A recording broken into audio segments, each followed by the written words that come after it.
Back at 10, but you can keep up with all the latest developments on the BBC website, and the news continues here on BBC One as we join our colleagues for the news where you are. Bye for now. Clive, thank you very much indeed. Good evening to you. I'm Edward Sulten. You're watching South Today.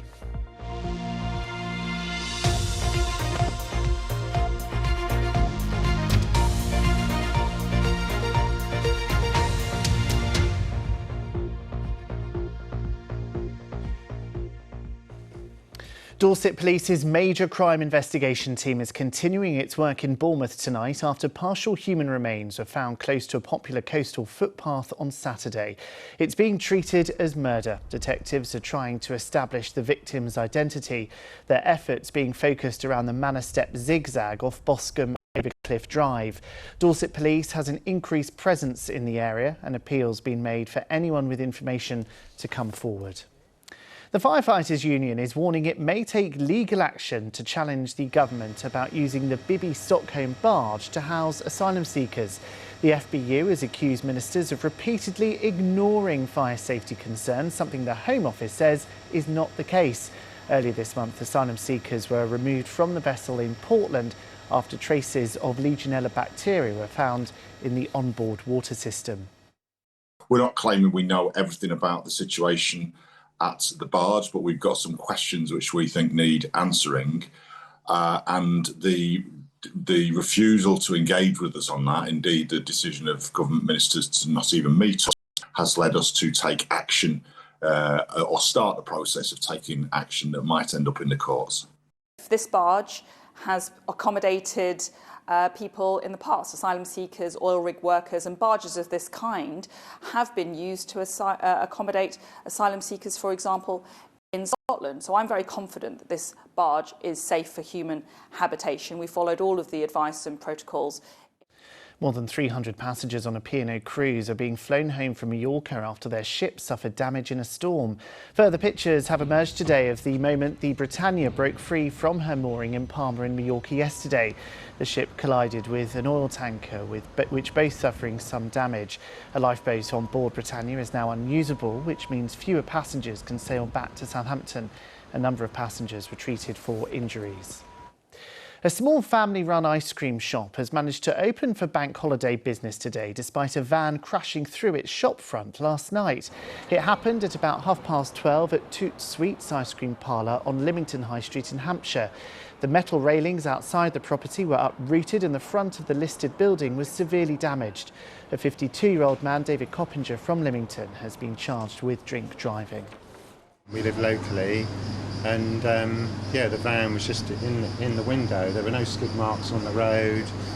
We've worked really hard to build up this business. We opened up in the middle of COVID, which people thought was like a crazy thing to do, and we've worked so hard. Now, the family of a pilot who died when a replica Spitfire crashed in Oxfordshire say they've lost their hero. 68-year-old Trevor Bailey flew replicas of vintage fighters at air displays across the country. His family and friends have been paying tribute to him. David Allard reports. Trevor Bailey at the controls of a replica Spitfire when the BBC filmed him 5 years ago.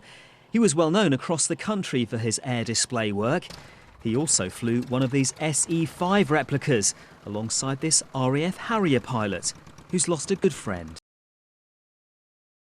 He's a very happy guy, very much a team member. The biggest tribute to someone who is lost is to carry on.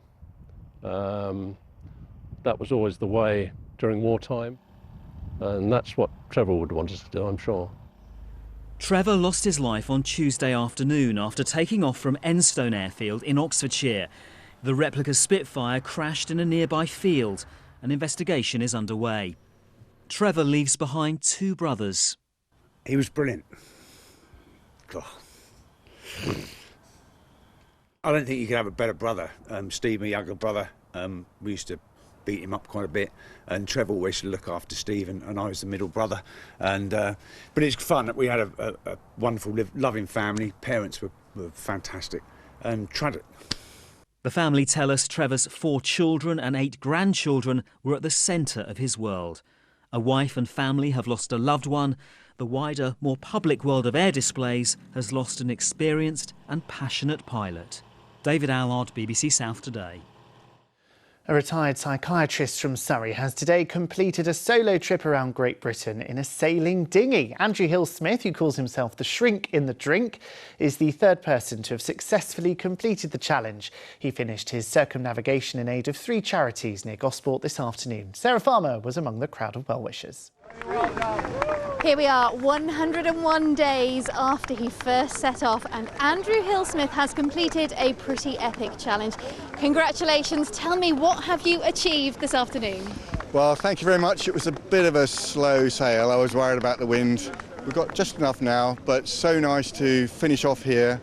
I feel really pleased, and what a great crowd. Isn't that lovely? Such appreciation. A huge warm welcome waiting for you here. You covered 2,100 miles. There must have been highs and lows in that time. Loads of highs and lows. I mean, Portland Bill was a real challenge, St David's Head. Scotland wasn't too bad because there was no wind, lots of blue sunshine. But yeah, real highs and lows. Today, a bit of a dull day, but got the job done we got here. And you're doing this all for some fantastic causes. You're the Shrink in the Drink because you're a psychiatrist, child psychiatrist. Yes. So tell me what that's inspired for your charity work. So yeah, as a psychiatrist, I'm supporting Place to Be, which is the yellow one in the middle, and that's a children's mental health charity.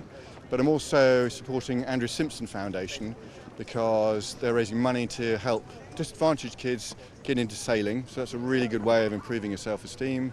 And of course, motor neuron disease, because my uncle died from motor neuron disease. It's a great charity supporting people with the disease and looking for solutions. So congratulations, some great causes and a huge achievement. Thank you for joining us. Thank you so much. He's back on dry land after that, and there are lots of people here to welcome him and join the celebrations later. Absolutely, congratulations. Let's get the forecast now. Alexis is here. Where I was, it was beautiful this morning and then it went overcast. Yes, we've had a fair amount of clouds through the course of today. We'll see a fair amount of clouds through the day tomorrow in general. Now, there could be the odd isolated shower tonight, but generally lots of cloud, a few clear spells and mainly dry conditions. Lows tonight of 9 to 10 Celsius. So large areas of cloud can be expected through the morning tomorrow. The cloud will thin and break in some places to allow for some sunny spells, but there will be some sharp showers as well. Even through tomorrow afternoon and evening, the odd rumble of thunder. Temperatures tomorrow peaking at around 19 to 20 Celsius. Now, as we look ahead to the rest of the week, we'll see some mixed conditions, mainly dry on Wednesday, clouding over later in the day with the odd shower, but some sunshine in the morning. Thundery rain through the course of Thursday and some showers, maybe some showers as we head through Friday. But the weekend at the moment is looking mainly dry. Ed. Thanks, Alexis. That's it for now. I'm back with you at 10:20. See you then. Bye for now.